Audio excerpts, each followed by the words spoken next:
Welcome to the Core Values Podcast, the All Things Broken Arrow podcast, and we are joined by a really special group here. We've got Julie Sunderland, the principal of the Early College Academy, and a couple of students that are involved in the Early College Academy. That's Makyla Boulware, a senior, and Adrian Lopez, a junior. And first off, just let's start with Ms. Sunderland. Talk about the Early College Academy, what your position is, and your journey through Broken Arrow Public Schools. Of course. So I'm the principal out at Early College Academy. I love being there. It's the best. I have the best students, the best teachers. It's just really, really wonderful. I am a longtime Broken Arrow girl. I'm a lifer. I went to school all through Broken Arrow my entire career. Went off to college and came back and started teaching in Broken Arrow. So I started out teaching math at Centennial, did that for several years, and then transitioned into administration and was out at Oneida Ridge for a little bit and Sequoia for a little bit. And I've been at Early College Academy for 4 years now. Yeah, really special. Makyla, take me through your journey getting involved in the Early College Academy. Yeah, so I moved to BA the middle of 7th grade year, and so whenever it came up to 8th grade, I heard about the program and I thought it was a really good opportunity. And so I'm a dual enrollment student, so I'm going to get my associate's degree whenever I graduate this year. That's really exciting. Adrian, for you, what was your journey like getting involved in the ECA? My journey, it didn't really start until like the people came to our middle school to talk about early college, because I didn't even know about that program before they did. And I wasn't really thinking about it before, and I heard a bunch of my friends talking about it, and they actually gave me like the rundown and everything, and it seemed really intriguing to me. And I already knew I wanted to do like some sort of architecture, and I just knew that it would help me in the long run. So I'll direct this back toward Ms. Sunderland. Can you provide kind of an overview of the Early College Academy and its objectives and what it's all about? Absolutely. So our goal at Early College Academy is to help our students get into college early. So that's exactly what we're doing. 9th and 10th graders come out. They have normal 9th and 10th grade classes with the goal of being admissible into college classes by the time they finish their 10th grade year. So our goal is that every single sophomore is ready to apply and be admitted to college for their junior year of high school. And so that's what they do. Their 10th grade year, they kind of decide, do I want to pursue an associate's degree like both of these guys are doing, or do I want to do the plus one pathway, which is the high school diploma plus 1 year of college? My next question is kind of about the benefits that the Early College Academy has.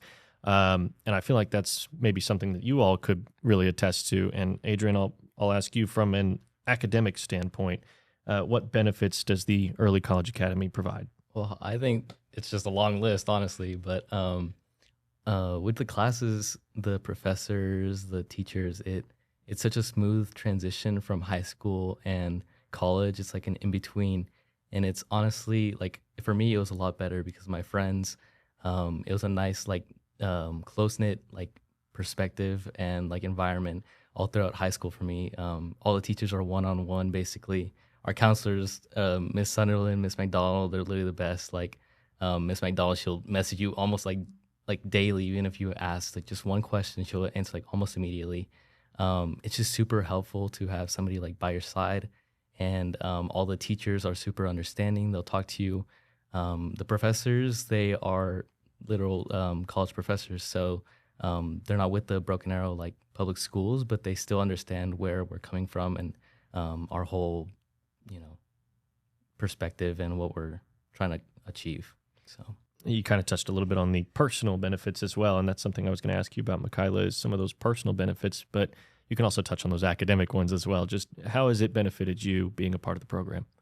It's benefited me a lot because I was new to BA kind of the 8th grade, 9th grade year, and so I didn't know anybody. This is a new program. I had no new friends, and then I sat down at a lunch table. I made a friend, and I think it was Miss Sunderland. It was. I remember this. Yeah, she was like, can you go sit with this girl? And me and the person I was sitting with, she's still our best friend. I just had a sleepover with her last night. But we became best friends. The cohorts are so small. Like Adrian said, it's a close-knit community, so you know everybody. You get to know them. Like, I know some of them personally, which is really awesome for me, and I'm not, like, a stranger to them. And also for academics, I get to excel in certain areas that I wouldn't be able to do at the high school. Let's talk a little bit about the coursework.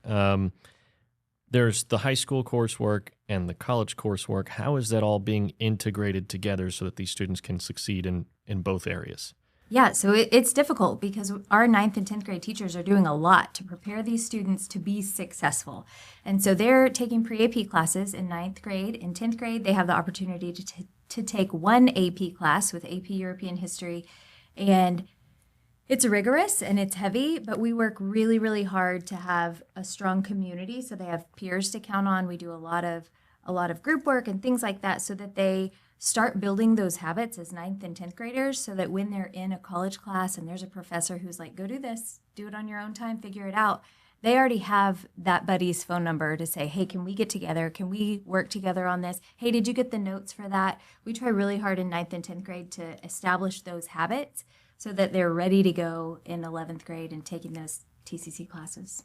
What support services are available for ECA students to ensure that there is success on both sides of things? Yeah, absolutely. So we're just like any other Broken Arrow public school. So we have, counseling supports there and we have people who can help, but our teachers go above and beyond to make sure that each student is ready to go. Adrian mentioned our counselor, Miss McDonald, and she works with students one-on-one to ensure that they are on track for high school graduation like they should be, and then eligible for admission to college and able to be in those classes and be successful.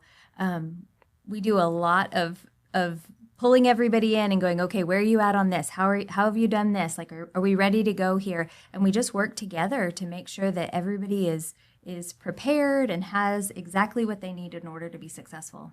Are ECA students able to participate in those traditional high school activities? And if so, how is that managed? Yeah, absolutely. We want them to. We're Broken Arrow High School students. That's what we are. And we're Tigers. And so I want them to go to freshman formal. Saturday night, I was at BAFA at the freshman formal, and we had a bunch of kids there participating. Makyla is on the varsity softball team. And, that's what I want for our students. I want them, this pathway looks a little bit different. It's not the traditional high school because they're doing a lot, but they still are students. We still want them to participate and go to the dances and go to the pep rallies and do all the things. Well, I kind of want to ask you about that, Makyla, and trying to balance. We've talked about the high school and the college level coursework, but then also trying to balance extracurriculars like softball with that. How difficult can that be? For me, I'm very dedicated to my work. I want to be very successful when I grow up. I want to be a lawyer, so I'm going to have to flow into it from this program. But I feel like as long as you stay dedicated, I'm not going to lie, I do procrastinate a lot, but it's not the best. So you just have to be dedicated to your work, just do the work, communicate with your professors. Like Adrian said, they do understand that you're also in high school and that you might have sports or you might be in band or something. But as long as you communicate with your coach or your professors, it's honestly not that hard. I like that you bring up procrastinating a lot. I didn't even mention that Mrs. Sunderland was my 7th grade math teacher. She probably knows that I procrastinate a little. We've known each other a long time. As far as the application process goes, for students who may want to get involved, that sounds like appealing to them, like they maybe want to, be a part of the ECA. How can they do that? How can they get involved? Yeah, so in the spring, when the spring semester rolls around early January, we go out and we recruit. And so we go to all 5 middle schools and talk with all of their 8th graders and talk about how the application process works. That window's open until about mid-February, and then we close it, and then we start combing through those applications. So right now we are at the tail end of that. We'll, after spring break, let students know if they've been admitted to ECA or not. It's a pretty competitive process. Fortunately, word is getting out about what a great place to be Early College Academy is. So we have a ton of applicants, which is great. But we want to be able to serve as many students as we can. And so we really comb through and try to find the best fit for students at early college. They kind of mentioned this, but there's a lot of responsibility and there's a lot of ownership these students take in order to be successful. And so we want to find the right fit of student to be there. And it's academically rigorous and it's challenging, but it's definitely doable and the rewards are really, really great. So, and kind of speaking about rewards, there's some financial side of this, right? How does participating in the Early College Academy provide financial savings for students and families? Sure. Okay, so the state regents provides tuition waivers for all high school juniors and seniors, which is a great savings, and Broken Arrow High School students can take part in that. Anybody who wants to take a dual credit class takes part in that. But specifically, our early college students who are pursuing the associate's degree, that's a 61-hour degree. There are tuition waivers for 30 hours, but Broken Arrow Public Schools picks up the tab for the other 31 hours of tuition, which is amazing. That's a huge cost savings. And if you've priced out college tuition lately, it is not cheap at all. No, not at all. I know that for sure. Adrian, I want to ask you about the transition from the early college academy to college. And I know that you're just a junior, so you've still got some time to really make that transition. But in what ways have you seen the early college academy facilitate a smoother transition into college? Yeah. So basically, I think for me mostly it was the teachers themselves. They want you to strive in college and prepare you for, like Miss Jones, our math teacher at the high school or at early college now. She prepared us for math level work, everything that we're going to take through college, basically in AP Euro as well. Mr. Jensen's one of my favorite teachers. He just gave it to us straight. He talks to you one-on-one. He wants you to succeed in life, and transitioning that to our professors that are also they want you to succeed. They're not there to tear you down. They want to care for you. They care for you. And I think that the transition, it was not as hard as it would be if I was a senior with no college experience going into college, because it's TCC, it's very open to everyone, and they don't really you can tell that they care for you. And so I just think that the transition's a lot easier, and the summer classes as well, it wasn't as bad as people think it is. It's, even though you're still doing summer classes, it's not that bad. I remember when I was a student in college, I didn't want to take those summer classes, and I didn't my freshman year, but everybody else did. And all of a sudden I started to fall behind.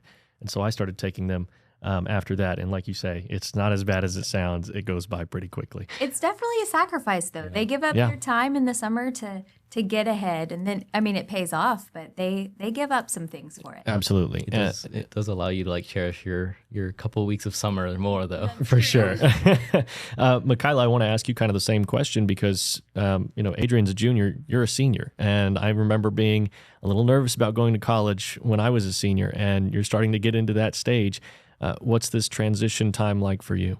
So I'm going to TU in the fall, and so I feel whenever I went to the Tulsa time, it was earlier this month or last month, we got to sit in on a class, and I believe that from being in early college, that seeing how close-knit everybody was, that the teachers actually knowing my name, and that's the same way at TU, I feel like it helped me believe and know what I want to do and what my college experience to be like.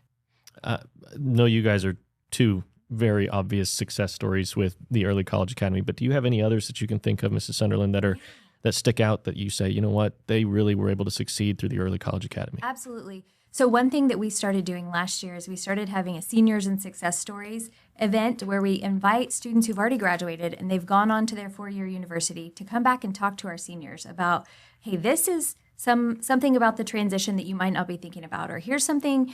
It's not usual to go into your four-year university as a junior, which is basically what these kids are going to do with their associate's degree. And so I wanted to make that path a little bit smoother for them. And so it's been really great to invite those graduates back to talk to them and go, okay, you might be the youngest person in your Chemistry 3 class because nobody else has taken that. That's okay. Here's how you navigate that. Here's what you can do.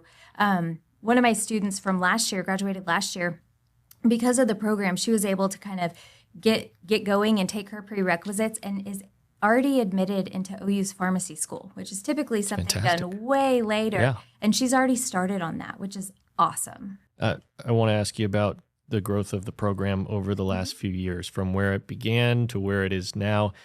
It's been exponential. You were talking about the number of applicants you've got. It's a lot now, isn't it? It's huge, which is awesome. It's truly a blessing. When I first came out, so my first year there was 2021, that class, and I think we had 11 graduates or something like that. This past year we were in the 40s. This year we should be in the 70s for students graduating with their associate's degree. So it's been pretty exponential growth. Is this something that when you were a student you wish you maybe would have had as a program? I would have loved to have been a part of something like this. It wasn't even a thing back then. I had no idea. Yeah, I know it was a thing when I was here, but I don't think that I took as much advantage of things like that as I probably should have. I was spending too much time doing ArrowVision stuff. But, I get that. We thank you guys for being here. Thank all three of you, Adrian, Makyla, and Mrs. Sunderland. And, of course, if you're interested in joining the Early College Academy, where do they go? So in the spring, when second semester rolls around, check out our webpage, Broken Arrow webpage, Early College Academy. Simple enough, right? And if you want to find more Core Values podcasts, you can find them anywhere you listen to your podcasts. And, of course, you can find us on YouTube as well. And until then, we'll see you next time.